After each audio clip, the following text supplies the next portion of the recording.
Have you ever wondered what it looks like when a nation of 1 billion people goes from widespread poverty to a global superpower in just one lifetime?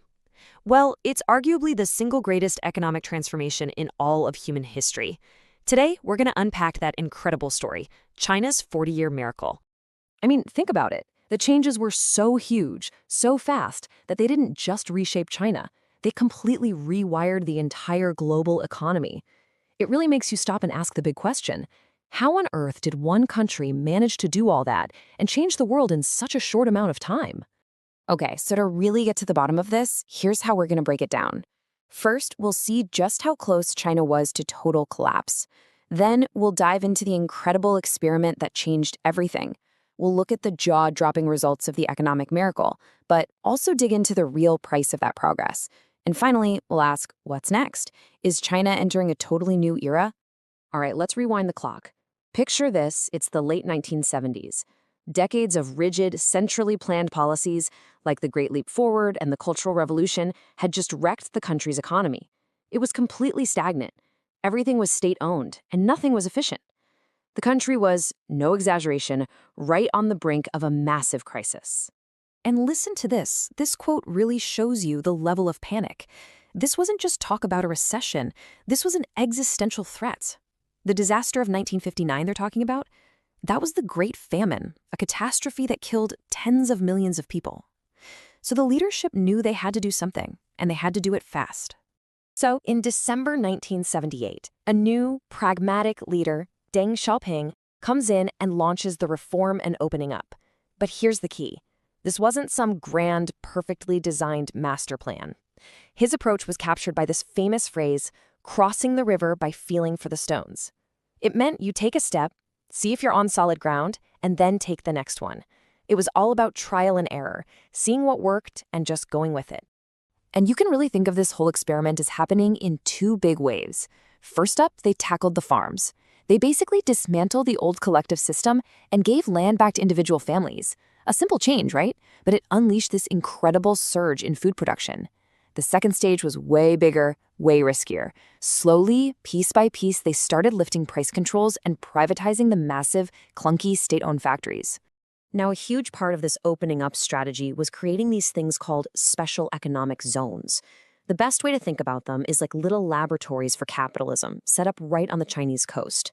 Places like Shenzhen, which went from a tiny fishing village to a megacity almost overnight, were designed to pull in foreign money. But it was more than that. They were there to absorb foreign technology and business skills, which could then spread to the rest of the country. But make no mistake, this was not a simple flip to a free-for-all market. Oh no. There were huge arguments inside the Communist Party. One of the other powerful leaders, a guy named Chen Yun, came up with this idea of a birdcage economy. It's a great metaphor. The bird, that's the economy, should be free to fly and do its thing, but only inside the cage of the state's master plan. This perfectly captures the fundamental tension that defined this whole era. How much freedom do you allow, and how much control do you keep? So what happened when they put all these experiments into motion? Well, the results were, frankly, miraculous. The economic energy that was unleashed just blew past anyone's wildest expectations. It was explosive. To really get your head around the sheer scale of this change, let's just look at the numbers. Start here. In 1978, right before the reforms kicked off, China's entire economic output was a mere $150 billion. I mean, this is a massive country with an economy that was smaller than a lot of mid-sized European nations back then. And now, get ready for this. By 2024, that number had exploded to over $18 trillion. That's a kind of growth that just has no parallel in modern history.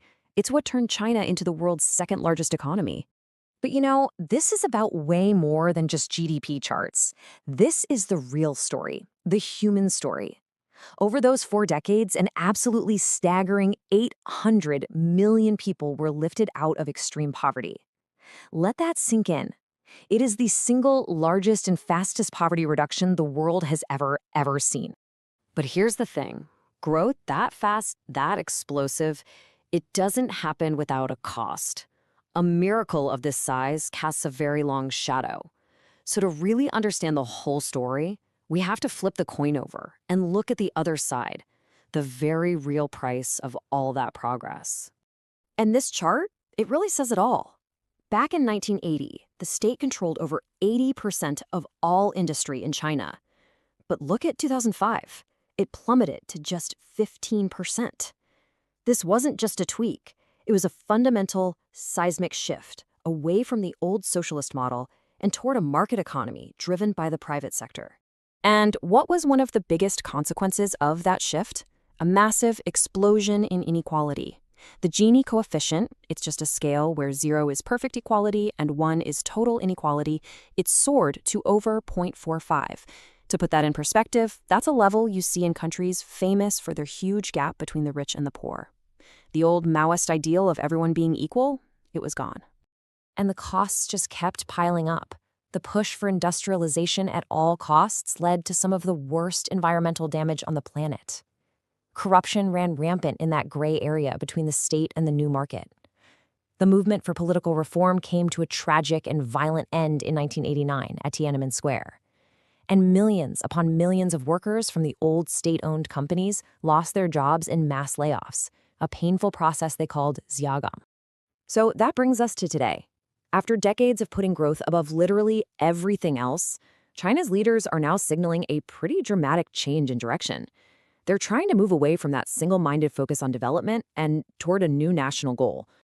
And you can see that change in thinking perfectly right here in the official slogans.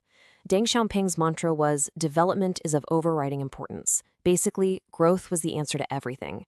Now, under Xi Jinping, the new catchphrase is common prosperity. It's a clear signal that the focus is shifting to tackling that massive inequality problem and bringing the excesses of the market back under state control. And that leaves us with the billion-dollar question for China and for the world. For 40 years, the story was one of almost superhuman, miraculous growth. Now the government is trying to manage the consequences of its own success. So you have to ask, after the miracle, what comes next? And that right now is the great unknown.